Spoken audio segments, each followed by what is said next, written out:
और बहुत जल्द TRE4 का विज्ञापन प्रकाशित किया जाएगा। तो ऐसी परिस्थिति में अब आंदोलन करना उचित नहीं होगा, तो इसलिए हम लोग 16 फरवरी के आंदोलन को स्थगित करते हैं। और सबसे पहले तो नीतीश जी को दिल से धन्यवाद देते हैं कि इन्होंने छात्र हित में काम किया है। हम लोग की इस बार वैकेंसी भी पहले से कम है, तो अगर 1 कैंडिडेट 1 रिजल्ट लागू कर दिया जाए तो अभ्यर्थियों को नौकरी ज्यादा मिलेगी। फर्जी दिव्यांग सर्टिफिकेट बना के लोग, क्योंकि जांच ही नहीं हुई ना।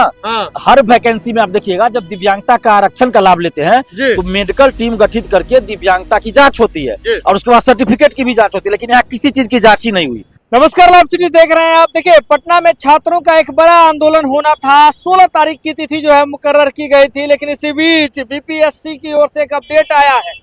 बीपीएससी ने कह दिया है कि TRE4 को लेकर के अधियाचना जारी हो गई है। देखिए, अब हमारे साथ बातचीत के लिए जो छात्र नेता है, काफी पॉपुलर हैं, दिलीप कुमार जी, वो मौजूद है। दिलीप जी, अब तो मामला आ गया, अब क्या है, क्या अपडेट है आप लोगों का? देखिए, हम लोगों की मांग थी कि TRE4 का विज्ञापन अतिशीघ्र जारी किया जाए, नहीं तो 16 तारीख को हम लोग आंदोलन करेंगे। लेकिन और जिस दिन प्रेस कॉन्फ्रेंस करके आंदोलन का आह्वान किए, उसी दिन से शिक्षा विभाग, सामान्य प्रशासन विभाग में गतिविधियां तेज हो गई। और कल बीपीएससी ने नोटिस जारी किया, जिसमें ये स्पष्ट रूप से लिखा है कि विभाग से अधियाचना बीपीएससी को मिल गया है और बहुत जल्द TRE4 का विज्ञापन प्रकाशित किया जाएगा। तो ऐसी परिस्थिति में अब आंदोलन करना उचित नहीं होगा, तो इसलिए हम लोग 16 फरवरी के आंदोलन को स्थगित करते हैं। और सबसे पहले तो नीतीश जी को दिल से धन्यवाद देते हैं कि इन्होंने छात्र हित में काम किया है। हम लोग कई बार ऐसा हुआ है कि जब हम लोग आंदोलन का आह्वान करते हैं तो आंदोलन से पहले ही सरकार हम लोग की मांग मान लेती है, तो इसलिए नीतीश जी को दिल से धन्यवाद देते हैं।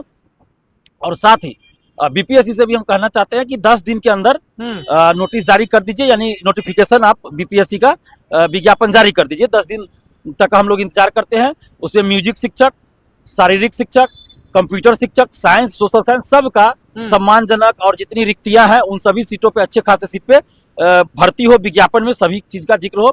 यानी इन सभी science, music teacher, computer teacher, physical teacher, science, social science, सब के लिए अच्छी खासी रिक्तियां हो। विज्ञापन 10 दिन के अंदर बीपीएससी जारी कर दे। अगर 10 दिन के अंदर बीपीएससी विज्ञापन जारी नहीं करती है तो हम लोग फिर से महाआंदोलन पटना में करेंगे। हम लोग पहले भी हम बोले थे कि आंदोलन करने का शौक नहीं है, अगर सरकार मांग मान लेती है तो हम लोग आंदोलन नहीं करेंगे। तो इसलिए हम आंदोलन स्थगित करते हैं। नीतीश जी को दिल से धन्यवाद देते हैं और साथ ही हम सरकार से और खासकर नीतीश जी से मांग कर रहे हैं और बीपीएससी से मांग कर रहे हैं, शिक्षा विभाग से मांग कर रहे हैं कि TRE4 में 1 कैंडिडेट 1 रिजल्ट लागू कीजिए, या फिर आपको लगता है कोई और बेहतर तरीका होगा तो उसको लागू कीजिए। लेकिन जितने सीटों पे आप वैकेंसी निकालिएगा, 50,000 निकाले तो 50,000 लोगों को नौकरी मिलनी चाहिए। यानी स्कूल में 50,000 शिक्षक नियुक्त होने चाहिए TRE4 से, सीटें खाली नहीं रहनी चाहिए। जैसे TRE1, 2, 3 में क्या हुआ, वैकेंसी निकल रहा है 1 लाख, कहीं 1,20,000 और ज्वाइनिंग कितना कर रहे हैं, 70,000, कहीं 60,000, कहीं 50,000, बाकी सीट खाली रह जा रहा है और योग्य अभ्यर्थी रोड पे रह जा रहे हैं। तो सीटें खाली न रहे, चूंकि इस बार वैकेंसी भी पहले से कम है, तो अगर 1 कैंडिडेट 1 रिजल्ट लागू कर दिया जाए तो अभ्यर्थियों को नौकरी ज्यादा मिलेगी। जैसे पहले क्या था, 1 लाख वैकेंसी आ रहा है लेकिन नियुक्ति हो रहा है 50,000, 60,000। अगर अभी 50,000 वैकेंसी आ रही है और अगर 1 कैंडिडेट 1 रिजल्ट लागू कर दिया जाए और पहले से TRE4 में डोमिसाइल लागू है, महिला आरक्षण, दिव्यांग आरक्षण में 100% डोमिसाइल लागू है, तो ऐसी परिस्थिति में ज्यादा से ज्यादा बिहारी लोगों को नौकरी मिलेगा और एक बात और कि फर्जीवाड़ा बंद हो। इसके लिए बीपीएससी दिव्यांगता की जांच रिजल्ट से पहले मेडिकल टीम गठित करके दिव्यांगता की जांच करवाए, जैसे अन्य भर्ती में बीपीएससी करती है। दिव्यांग सर्टिफिकेट, आवासीय सर्टिफिकेट, EWS, NCL, जाति प्रमाण पत्र, शैक्षणिक, प्रशैक्षणिक, सभी तरह के सर्टिफिकेट की जांच रिजल्ट से पहले बीपीएससी अपने स्तर से करे, उसके बाद रिजल्ट प्रकाशित करे। 1 कैंडिडेट 1 रिजल्ट लागू करे तो जो पहले 1,20,000 वैकेंसी आती थी, 1 लाख वैकेंसी आती थी और अभी जो 50,000 वैकेंसी आएगी तो दोनों बराबर हो जाएगा। उससे बेहतर होगा अभी वाली वैकेंसी, क्योंकि फर्जीवाड़ा नहीं होगी। और TRE1, 2, 3 तीनों में जो बहाल हुए शिक्षक बने हैं उन सब की एक बार सारे डॉक्यूमेंट्स की जांच हो, मेडिकल टीम गठित करके दिव्यांगता की जांच हो, क्योंकि दिव्यांगता की जांच नहीं की गई है। आप बार बार दिव्यांगता पर ज्यादा फोकस कर रहे हैं, क्या मतलब लग रहा है कि बड़ा फर्जीवाड़ा हुआ है इस पूरे? बिल्कुल फर्जीवाड़ा हुआ है। हम गांव तक का नाम बता देंगे, जिला का नाम बता देंगे, हर जिले में कुछ ना कुछ इस तरह का हुआ फर्जी दिव्यांग सर्टिफिकेट बना के लोग, क्योंकि जांच ही नहीं हुई ना। हर वैकेंसी में आप देखिएगा, जब दिव्यांगता का आरक्षण का लाभ लेते हैं तो मेडिकल टीम गठित करके दिव्यांगता की जांच होती है और उसके बाद सर्टिफिकेट की भी जांच होती है, लेकिन यहाँ किसी चीज की जांच ही नहीं हुई। तो हम ये आग्रह करेंगे मुख्यमंत्री जी से हाथ जोड़कर कि TRE1, 2, 3 तीनों की जांच करवाइए।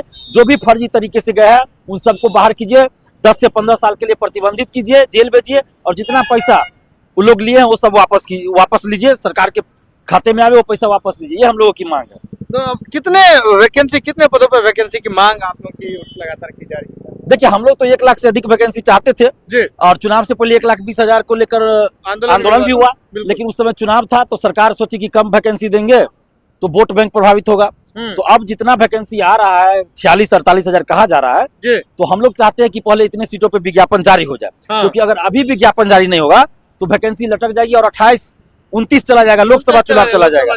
हाँ, तो हम ऐसा नहीं चाहते, हम चाहते पहले विज्ञापन जारी हो जाए, उसके बाद भी सीटों की संख्या बढ़ाने के लिए हमारा प्रयास जारी रहेगा। जैसे बीएसएससी द्वितीय इंटर स्तरीय देखिए 2023 में वैकेंसी आई, अभी तक सीटों में बढ़ोतरी हो रही है, 14,000 से अभी 28,000 की 30,000 हो गया है। तो इसी सीटों की संख्या सरकार बढ़ा सकती है बाद में भी। तो इसलिए हम लोग विज्ञापन का इंतजार कर रहे हैं और जितने भी अभ्यर्थी हैं उन सबसे विनती करेंगे कि आप लोग पढ़ाई करते रहिए, जब जरूरत होगी हम लोग सड़क पे भी लड़ेंगे, लेकिन अभी पढ़ाई कीजिए।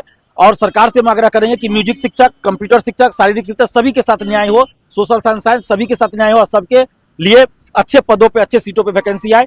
अभी हम लोग शिक्षा मंत्री जी से और शिक्षा विभाग के बड़े पदाधिकारियों से भी मिलने का प्रयास करेंगे ताकि सीटों की संख्या बढ़ाई जाए और सभी विभाग में, सभी सब्जेक्ट्स में, सभी फैकल्टी में अच्छे खासे सीट पे वैकेंसी आए। लेकिन हमारा प्रयास अभी है कि पहले विज्ञापन जारी हो जाए, क्योंकि अभी अगर विज्ञापन जारी नहीं हुआ, अभी हम लोग कुछ करते हैं आंदोलन या कुछ, तो सरकार को एक बहाना मिल जाएगा कि बीपीएससी ने तो नोटिस जारी कर दिया था कि हम विज्ञापन जारी करने वाले हैं और ये लोग आंदोलन कर रहा है, इसलिए विज्ञापन और 28-29 चला जाएगा, तो फिर हजारों अभ्यर्थी का एज समाप्त हो जाएगा। एक अच्छा नेता जो है अपने लोगों के बारे में जरूर सोचता है, एक अच्छा नेता अपने लोगों के मामलों के बारे में जरूर सोचता है, तो सीधे तौर पे कह रहे हैं जी, क्या कर रहे हैं? और हम लोग 9 सितंबर, 19 सितंबर, 4 अक्टूबर को भी पटना में आंदोलन किए और उससे पहले डोमिसाइल के लिए 5 जून, 2 जुलाई, 1 अगस्त को किए।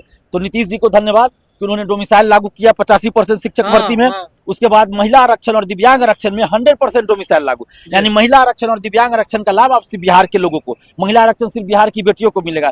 तो ये बहुत बड़ा जो है बदलाव आया है बिहार की बेटियों को, और दिव्यांग आरक्षण में बिहार की बेटियों और बेटों सबको लाभ मिलेगा। इसलिए मैं कह रहा हूँ कि अभ्यर्थी आप पढ़ाई में लग जाए और सीटों की संख्या बढ़ाने के लिए तो प्रयास हमेशा जारी रहेगा। देखिए एक अच्छा नेता वही होता है जो अपने लोगों के बारे में। और अभी 2 दिन पहले हमारे साथी सहवाग जी है बिहार स्टूडेंट यूनियन की तरफ से शिक्षा मंत्री जी से मिले भी थे कि भाई म्यूजिक शिक्षक और कंप्यूटर शिक्षक, शारीरिक शिक्षक के अभ्यर्थी उनको शंका है, उनकी शंका को दूर कीजिए। तो उन्होंने कहा कि विज्ञापन आने दीजिए, आप देख लीजिएगा पहले। तो हम लोग विज्ञापन का इंतजार कर रहे हैं और किसी के साथ अन्याय न हो इसके लिए हम लोग लड़ेंगे। किसी के साथ अन्याय नहीं हो उसके साथ ही लड़ेंगे। जो बात मैं तभी से कहना चाह रहा था कि एक अच्छा नेता वही होता है जो लोगों के बारे में सोचे। आंदोलन कर रहा, देखिए कह रहे हैं कि आंदोलन करना शौक नहीं है, सही बात है, स्टूडेंट है, अपना हक मांग रहे हैं और यही हक मांग रहे थे इतने दिनों से कि बीपीएससी टीआरई 4 का जो नोटिफिकेशन है जिसके बारे में चुनाव से पहले ही कहा जा रहा था उसे जल्द से जल्द जारी किया जाए। तो अब आपको बता दें कि अधियाचना भेजी जा चुकी है और जल्द ही नोटिफिकेशन जारी होने वाला है। और 1 कैंडिडेट 1 रिजल्ट के लिए टीआरई 3 रिजल्ट से पहले हम लोगों ने आंदोलन भी किया था, जिस आंदोलन के दरमियान हमें टारगेट करके बहुत मारा पीटा भी गया था। लेकिन उस समय कहा गया था कि प्रक्रिया चल रही है